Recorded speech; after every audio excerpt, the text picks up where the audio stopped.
Did you know that the world's happiest country, a place where people measure success, not by money but by happiness, hides a secret that no one talks about after dark?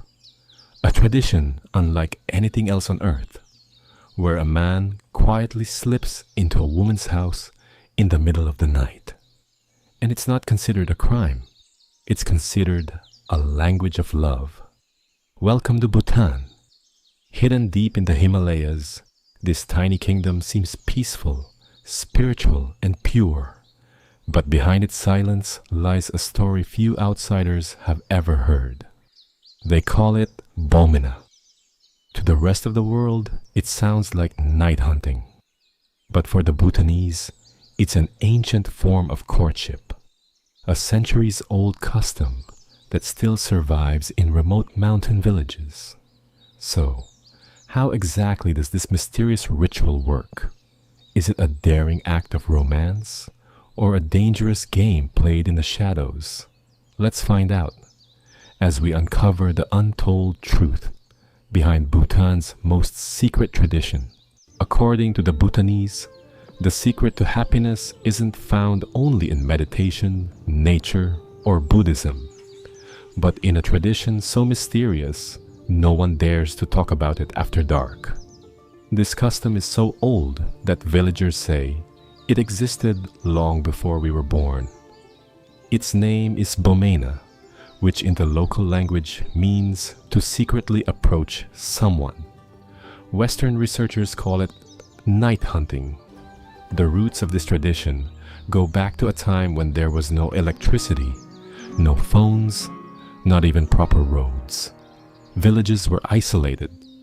People only met during the day while working in the fields, and talking freely between young men and women was considered shameful. But at night, that shame went to sleep, and Bomena came alive. When darkness fell over the Bhutanese mountains, a different world began. Men would quietly leave their homes, walking through the dark toward a girl's window. No knocking, no doorbells, just a soft tap on the window. If there was no sound from inside, that was the signal. It meant, "You may come in." Some women waited for that sound. Others kept their windows tightly shut. But both knew the rules of the game. Because in Bhutanese culture, Bomena wasn't seen as scandalous. It was simply the most natural form of love. And if, by morning, a man was found inside that house, it wasn't shameful. It meant something had begun, a bond, a connection. And here's the strange part.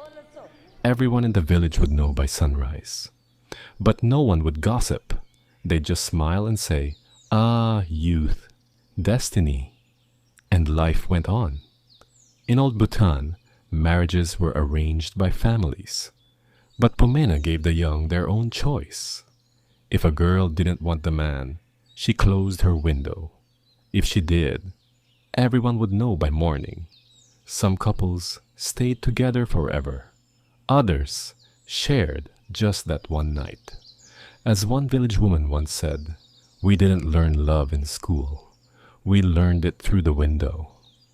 But of course, it wasn't always romantic. There were risks. Some men went to the wrong house. Some families got angry. Some stories ended in laughter. Others in fights or exile. Yet no one in Bhutan ever grew up without hearing about Bomena. An old Bhutanese man once said, "In our days, you could tell by a man's footsteps if he was out for Bomena. He didn't walk like a thief, because his purpose was different." To outsiders, this might sound crazy, but in the mountain villages of Bhutan, it was simply normal. Perhaps the most fascinating thing about Bomena is that it's built entirely on silent agreement. No letters, no dates, no gifts, just eyes, silence, and courage. Maybe that's why it survived for centuries, because it expressed love in its purest, quietest form. And then, one day, these stories began to reach the outside world. Western journalists came to Bhutan and started asking questions. Some called it a form of exploitation. Others called it the most authentic kind of love. But the Bhutanese people only smiled and said one thing.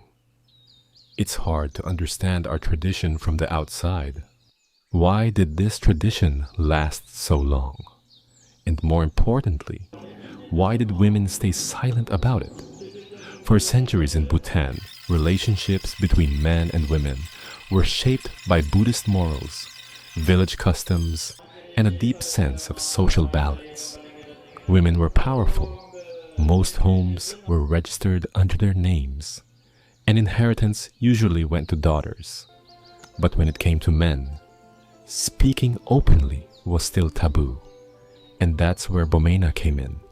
During the day, women might act shy, but at night, they had the final say. If they wanted to, they opened the window. If not, they closed it. They didn't have to say yes. They didn't have to say no. The decision was entirely theirs. Many researchers describe Bomena as a hidden space of freedom for Bhutanese women, a silent system that allowed them to choose in a world where choice was rarely given. But of course, there's another side to the story. Sometimes things didn't end well. Unwanted pregnancies, social pressure, and women who had no choice but to remain silent. That's Bomena's darker side. Even today, some families still defend it, while others try to erase it completely. Some parents even had their daughters sleep in rooms with no windows, just to keep the tradition away. But this was never only about love or rebellion. It was a language, a cultural way of saying the things that couldn't be spoken aloud. In Bhutan, emotions are often expressed through silence, a glance, a gesture, a window slightly left open. Then modernization arrived. Schools, electricity, paved roads. But in the mountain villages, the same old stories were still being told. Someone's window stayed open last night, and another was caught at sunrise. One of the most fascinating details is this. The Bhutanese government has never officially acknowledged this tradition. You'll never find it in textbooks, never hear it mentioned in the news. And yet, everyone knows. It's an open secret, unwritten, but deeply understood. Today, young people in Bhutan are divided. Some call it the madness of the past. Others say it shouldn't die. And we all know why. Because behind that tradition lies something too human to disappear. Now, Bhutan's youth live in cities, scroll through social media, and text their crushes online. But in the villages, some windows still open at night. A Bhutanese anthropologist once said, Bomena isn't just a love story. It's the hidden mirror of our society. No matter how much we change, in the silence of the night, we are still who we used to be. At first glance, Bomena seems like a simple love story. But look a little deeper, and you'll see it was actually Bhutan's most secret form of freedom. Bomena was a small doorway, opened in the middle of silence. When a woman unlatched her window at night, she was really saying, "This is my choice." Neither religion, nor the rules of men, nor tradition itself could interfere with that decision. So yes, Westerners like to call it night hunting. But what was being hunted in those nights wasn't love. It was power. The balance between freedom and restraint. In Bhutan's Buddhist culture, desire isn't repressed, it's controlled. Monks often say, emotions are like water. Don't block them, and don't let them flood. Let them flow, but choose their direction. Bomena was born exactly within that balance, neither forbidden nor fully accepted.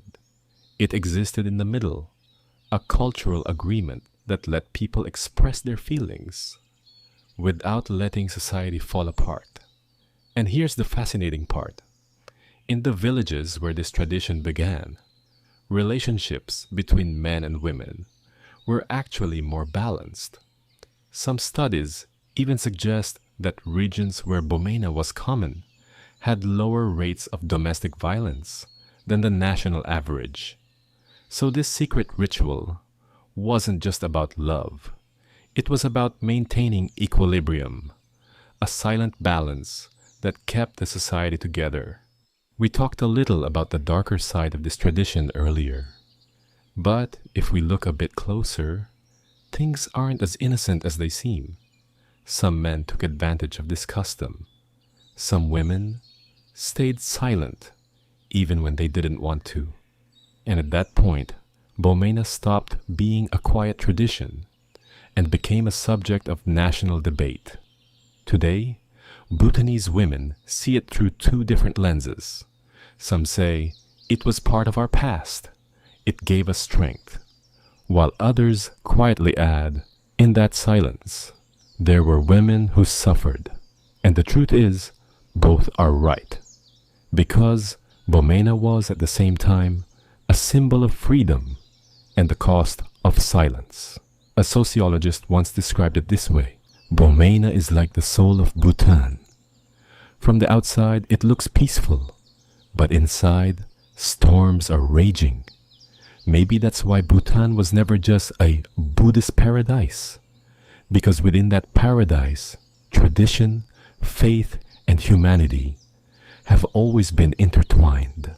As you can see, the world is far more mysterious than it seems. Every country, every village hides a story that was never told.